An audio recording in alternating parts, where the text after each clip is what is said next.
નમસ્કાર મિત્રો, હું છું હર્ષદ અને આપ સૌનું સ્વાગત છે આપની ચેનલ લોકસાદમાં. હવે અત્યારે વાત કરીએ તો ગુજરાતમાં અત્યારે નકલી ફેક્ટરીઓ, નકલી ઓફિસરનો રાફડો ફાટો છે. આવું કેમ કહી રહ્યો છું રાફડો ફાટો છે? કારણ કે છેલ્લા 30 દિવસમાં જાન્યુઆરી અને ફેબ્રુઆરી 2 મહિનાની આપણે વાત કરીએ તો સુરતમાં નકલી કોસ્મેટિક અને ઘી,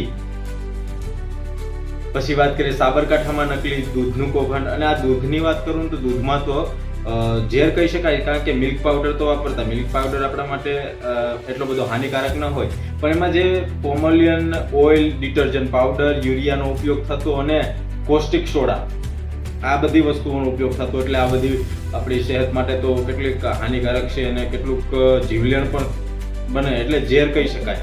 હિંમતનગરમાં નકલી ચા અને સિગરેટનું કૌભાંડ જે ફેબ્રુઆરી મહિનામાં ઝડપાયું છે, અને કચ્છમાં નકલી કોલગેટનું મોટું નેટવર્ક પકડાયું છે. હવે કોલગેટની વાત કરું તો 9 લાખ સમથિંગનો મુદ્દામાલ જપ્ત કર્યો છે.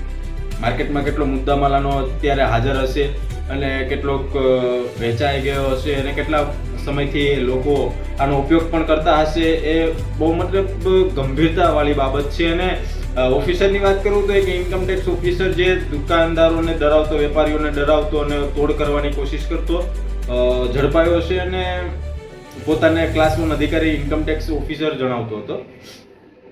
આ બધા ની વચ્ચે મારે વાત કરવી છે તમારી સાથે કે તમે જનતા પોતે સુરક્ષિત રહો. કારણ તમે પોતે જનતા ક્યારે સુરક્ષિત રહેશો કે જ્યારે જનતા પોતે જાગૃત હશે, જનતા પોતે સતર્ક રહેશે.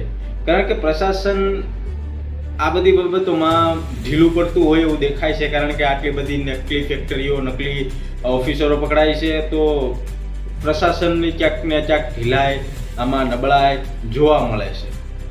તો આ બધાની વચ્ચે મારે જનતાને અનુરોધ છે કે તમે પોતે તમારી સુરક્ષા માટે અને તમારા બાળકોની સુરક્ષા માટે સતર્ક રહેજો, અને કોઈ પણ વસ્તુ ખરીદ્યા પહેલા એની ચકાસણી કરવી એ હવે તમારા ઉપર આધાર છે. અને જો આપના આસપાસમાં કદાચ આવી કોઈ ગેરવૃત્તિ, ગેરવર્તન થતું હોય અને આપને જાણ થાય તો આપ પણ આની જે છે એ તરત જે નજીકના પોલીસ સ્ટેશન હોય ત્યાં જાણ કરવી એ પણ આપની જવાબદારીમાં આવે છે. તો માત્ર પ્રશાસન નહીં, પણ આપણે પણ ક્યાંક ને ક્યાંક જવાબદાર હોય છે થોડી બાબતોમાં. કારણ કે આપણે હવે નાના મુદ્દાઓ નજર અંદાજ કરતા હોય છે કે આ શું ચાલી રહ્યું છે, આપણે શું ફરક પડવાનો છે, પણ ફરક તો પડે છે. તમે નહીં, પણ તમારા બાળકોને પડે છે.